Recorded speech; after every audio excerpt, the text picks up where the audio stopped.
Hi everyone, in this tutorial I'm going to be showing you how to draw longer wavy fur in graphite. I've jumped straight to the muzzle part of this schnauzer drawing because this is a very complex area. The fur is overlapping in many different ways, and in order to achieve the photorealism that I want to get for my portraits, it's all about the layering process. The very first layer is graphite powder. Now I have a video here that I uploaded last week and it's how to draw fur in graphite, and it is packed full of tips on how to draw realistic fur. So if that's of interest, I'll link that in the description below.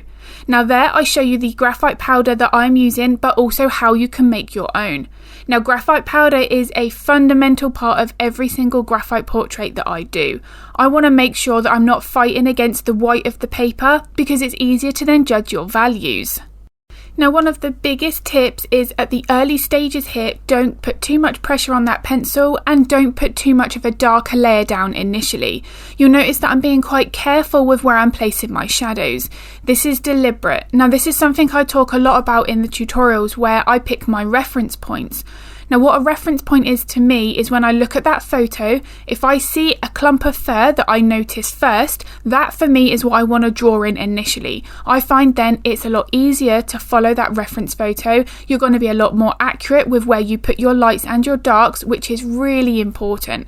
Where you position your highlights and your shadows will ultimately affect the shape of that animal's face. And if we do get those incorrect, it's then not going to resemble as much like that animal as it should. Now my second biggest tip for this type of fur is notice that at the beginning and end of my pencil strokes they're tapered off. It's almost like it gradually fades into that base layer and then it does the same at the end of the pencil stroke. It's this technique that's going to help to create that wavy fur appearance. You don't want any harsh start and stop points at the beginning and end of those pencil strokes. So before we get on to tip 3, if this video so far has been useful with the tips and techniques that I've shared, I'd really appreciate it if you could give it a like and a thumbs up because it makes a real difference. Now since uploading that first fur tutorial here on YouTube last week, I have had a few requests to add a graphite tier to my Patreon channel. I already offer slower in-depth tutorials in pastels and acrylics, but I am in the process of looking at adding a graphite tier.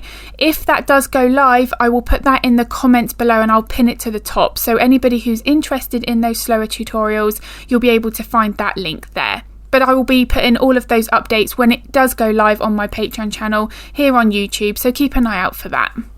My third tip is notice how I'm softening everything out as I go.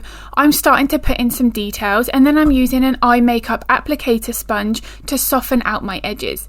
Now this is doing two things. Because I still have some graphite powder left over on that applicator, it's going to be also applying a very thin layer of graphite whilst also softening out the existing pencil strokes. This is going to help to build up that softness within the fur. Now depending on when I use that makeup applicator versus the pencil details will vary depending on the fur texture that I'm trying to draw. But for this type of texture where I want it to still at times be soft with some sharper pencil strokes, I will switch between the two techniques.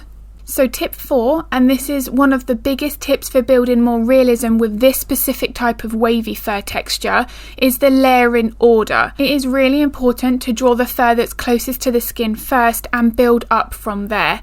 If I were to be drawing the details that are sitting on the very top, which is what we typically notice first in our reference photo, it means then we're not going to have the depth with all of the fur that's underneath.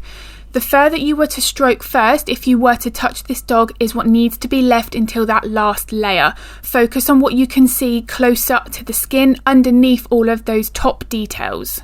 So tip 5, and this will help to really build up so much more depth in the fur, is use your erasers as you would your pencils. By removing the graphite to add lighter lines, you're actually subtracting graphite but adding more detail. So this technique, in combination with the pencil details that we put back over the top and then also softening out these lighter marks, will help to build up more of that depth within this type of fur texture. So I hope these 5 top tips for drawing wavy longer fur have been useful. If they were, as I've said, if you give the video a thumbs up, it makes a real difference. If you'd like to get notified of future content that I upload, hit the subscribe and the bell button. Now also, if you would like me to add this graphite tier to my Patreon channel, then I would love to hear your feedback in the comments below. and this is a photo of the finished portrait, and whether or not there was any other element on this portrait you'd like to see covered in another video here for YouTube, then again do let me know in the comments below along with any art related questions, and I'm more than happy to cover those questions and any other additional content in future tutorials.